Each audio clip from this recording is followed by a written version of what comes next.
We also have Brahmachari Rupesh Kaleshan, Associate Professor at Amrita Darshana, Amrita Vishwa Vidyapeetham, Amritapuri. With 12 years of experience and continuing, he has been handling various subjects related to Indian culture and history. He has presented research papers at academic conferences and also contributed articles for newspapers, online magazines, media, and is a regular contributor in Mathurvani, a spiritual magazine of Mata Amritandamai Mat. He has been mentoring n number of youth towards national and cultural commitment through the youth wing of Mata Amrithandamait Ayudh. So the next question is, though I don't endorse a hunter, a fisherman, a butcher by profession, ultimately it's their occupation. It's his aim to feed his family and finally himself. So if a hunter, fisherman, or a butcher can consider himself as an adharmi, then what about the end consumers of these products? Are they all adharmis?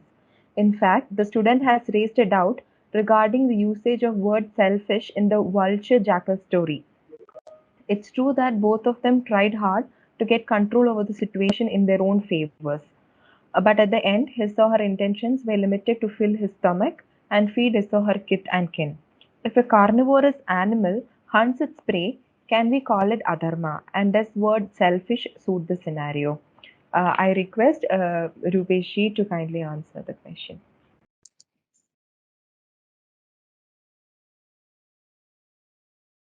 Namaskar, everybody. Is it audible? Yes, Rupeshi, you are audible. Okay.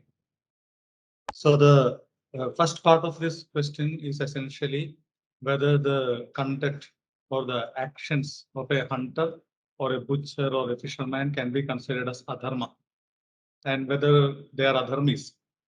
So I infer from the question that the context of this question is from the story of the hunter who was transformed by witnessing the sacrifice of the pigeon. And later what he does is like he releases all the pigeons and then that he caught, and then he leaves for Mahaprasthan. So this story comes in our module, the lazy camel and other stories. So pinpointedly, was it adharma when the hunter made his both ends meet through the hunting?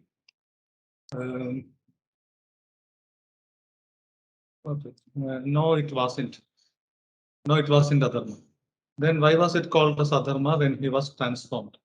So I guess this question can be discussed based on the evolution or the maybe like a word like spiritual maturity, spiritual maturing of person. And what brings this kind of transformation? It is the knowledge factor. So it can be like the same outward actions which were dharma at a time can be adharma when one has evolved to a higher knowledge. Isn't it true? Even in the very physical level, like the same actions which uh, done by a 4-year old is never expected from a 14-year-old or a 24-year-old. So in the highest level of Vedas also, there's a statement like Tatra Veda Avedha Bhavanti, which means there, even Vedas become Avedas. Where? But where? At the highest point of knowledge. That means for a jnani, for one who has realized his self, even Vedas are Avedas.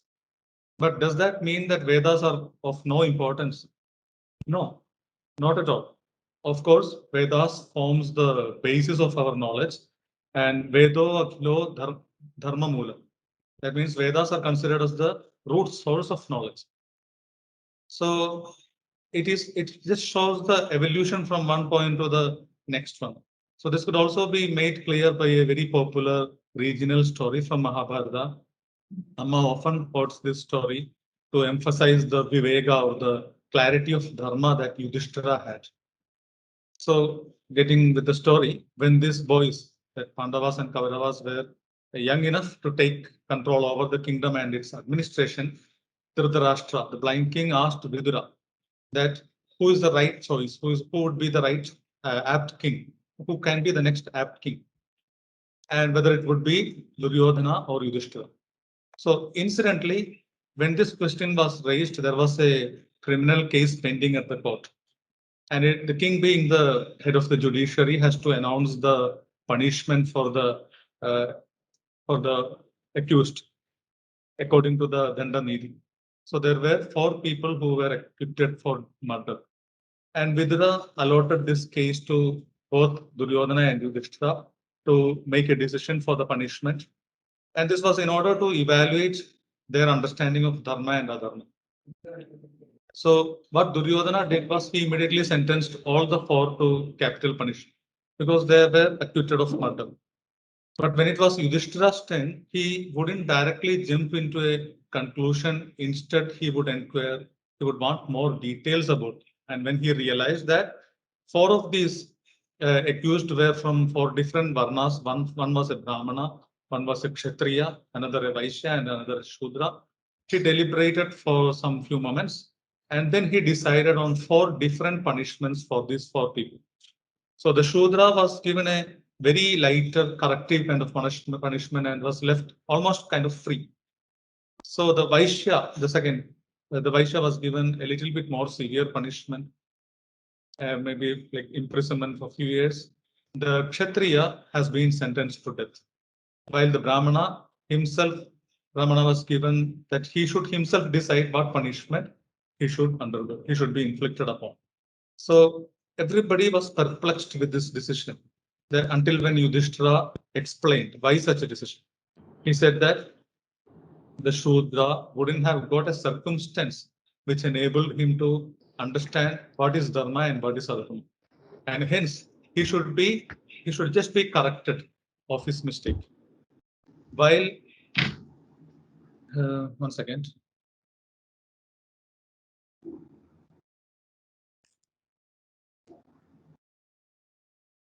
While the Vaishya would have got education to more extent, greater extent, but still he chose to do this offense and hence a bigger punishment for him.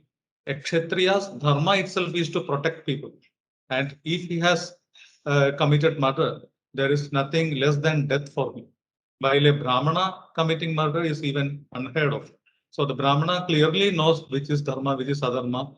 Everything he clearly knows. And so Yudhishthira himself is a Kshatriya, and so he let the Brahmana himself decide what his punishment should be. So though this example is aimed at eulogizing the Sukshma Buddhi or the subtle Viveka of Yudhishthira in taking a decision, this example proves kind of apt example for our discussion also. The actions were the same, the murder was the same, but the knowledge level of the defaulter made the difference in the punishments. Similarly, even when it's the case of same person, when his knowledge has evolved, the actions which weren't adharma for him can turn adharma. A brilliant example could be quoted from Ramayana, is the king turned Maharshi Vishwamitra. He emphatically realizes and quotes that Tabo Balam, that the strength which is earned through penance is more superior than the strength of a king, superior than the Rajabal, and leaves everything in order to pursue and become a Brahmarshi. And this same answer can be extrapolated to another question which was given to me, which is based on animals also. The question is like, can the actions of a carnivorous animal can be considered as an adharma? No, it can't be. It cannot be.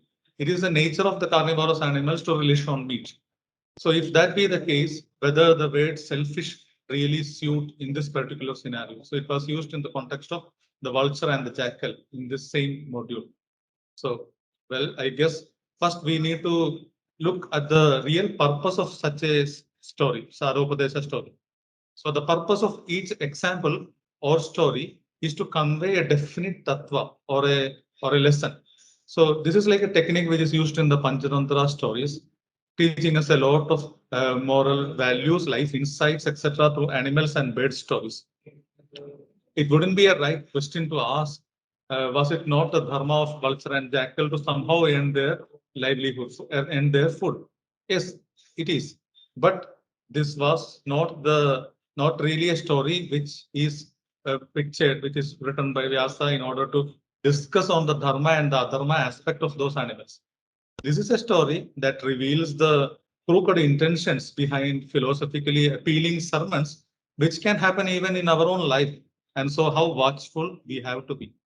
So as in when we are discussing the first story, which was the lazy camel story, we know that the neck elongation of the camel is a lesson taught by Bhagavan Vyasa, so that we shouldn't be lazy. So there is no point in asking like, wasn't it right from the part of the camel to do like that? Isn't it every animal think like the food should come to me? So that is not the part which is stressed there. So first of all, why are the animals and birds are used in such stories? So there is a branch of study into this direction, which is known as anthropomorphism. So there are several reasons, and one of which why anthropomorphism is preferred is that normally in case of human beings, we attribute different characters to human personalities when we discuss about them. So this person is like this, that person is like that, etc. But in case of animals and birds, we can't attribute or predict a character of that animal. This animal is going to be like this. Normally, we can't. So when such is the case, it is not ideal to attribute the animal's nature onto them and check like this was the dharma for them or the adharma for them and arrive at a conclusion based on that. So it may be dharma or the adharma, it may be both, but that is not the point. The point is the bigger lesson which is conveyed through that story. So with that, I guess the doubt of the questionnaire is clarified. Thank you.